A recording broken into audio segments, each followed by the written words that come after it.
The Maldives Narcotics Control Bureau has implemented strict anti-narcotics laws. Therefore, a high priority advisory has been issued for Indian citizens traveling to the Maldives.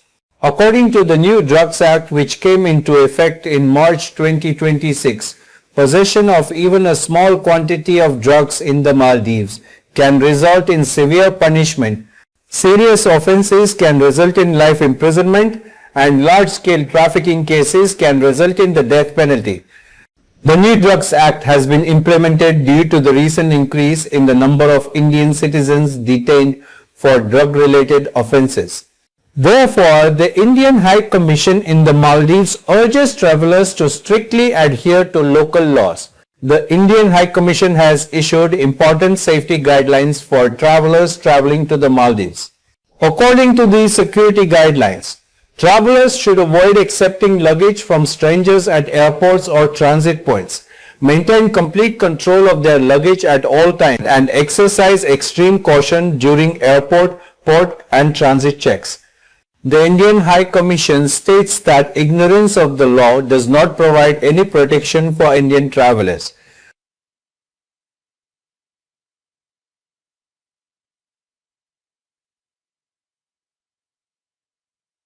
Maldives के narcotics control bureau ने सख्त anti narcotics कानून लागू किए हैं।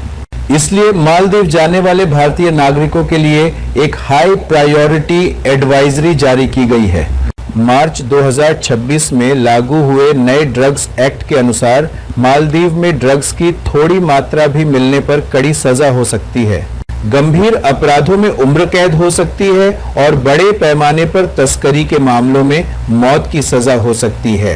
नया drugs act इसलिए लागू किया गया है क्योंकि हाल ही में ड्रग्स से जुड़े अपराधों के लिए हिरासत में लिए गए भारतीय नागरिकों की संख्या बढ़ी है। इसलिए मालदीव में भारतीय हाई कमीशन यात्रियों से स्थानीय कानूनों का सख्ती से पालन करने का आग्रह करता है। भारतीय हाई कमीशन ने मालदीव जाने वाले यात्रियों के लिए जरूरी सुरक्षा गाइडलाइन जारी की है। इन सुरक्षा गाइडलाइन के अनुसार यात्रियों को एयरपोर्ट या ट्रांजिट पॉइंट पर अजनबियों से सामान लेने से बचना चाहिए। हर समय अपने सामान पर पूरा कंट्रोल रखना चाहिए और एयरपोर्ट, पोर्ट और ट्रांजिट चेकिंग के दौरान बहुत सावधानी बरतनी चाहिए।